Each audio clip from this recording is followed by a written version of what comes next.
Hello Victory Outreach San Jose follow-up team. Welcome to your tutorial on how to successfully fill out and submit your Google form. This Google form allows us to keep accurate data and how to acclimate our new members into an active church member. We're going to go step by step together, and we're going to learn how to fill out our form. Now the first thing you're going to want to do is go to the text message that was sent to you with the link. Once you click on the link, this is what it will look like. You're going to look at the first portion and go ahead and give that a quick read through, so we're all on the same page about our purpose and our goal, so that we are intentional about why we are doing this process. The first question is your name. Here is where you will put your name, which I've already done here. You'll put the date. The next question is the first name of the person you contacted. The next question is the last name of the person you contacted. The next question is the follow-up conversation step. And what that means is, what step are you in this conversation process? Is it your very first call? Then you would check the first one. If it's your second call, you would mark the second one. If you are on the third, fourth, fifth, or sixth, you would go ahead and click whichever one is appropriate for whatever step you're on. Next question is date of communication.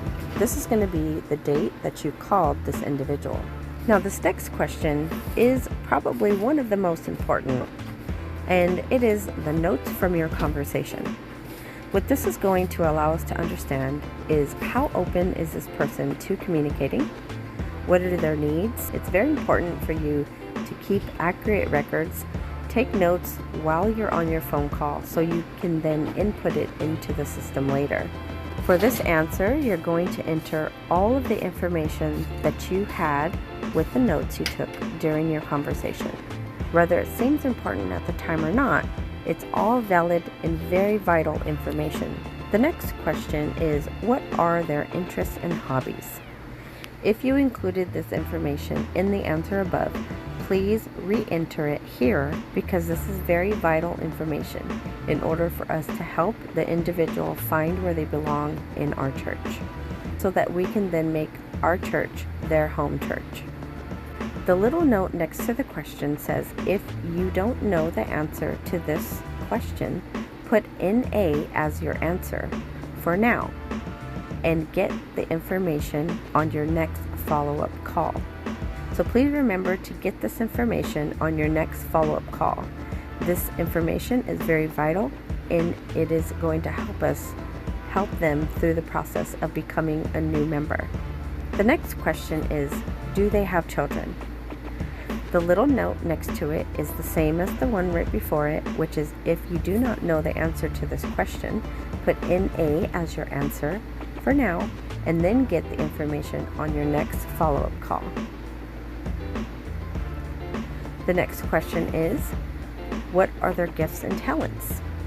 The next question is, are they employed? If so, where? The next question is, are they married?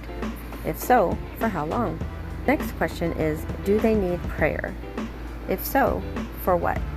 Here is where you're going to enter any information that is vital that you didn't already include in the questions before. If there's any special things that you notice in particular that is very specific to the individual, enter it here. For example, they may have a child with special needs. That would be an important detail, so you would include that here. Another example is if they already know a church member, or if another member of our church is one of their family members. So after you've answered that last question, you can go ahead and click the submit button, and you'll see this message. Once you have successfully submitted your form, it automatically gets entered to an Excel sheet that can later be reviewed, filtered, and used for data purposes.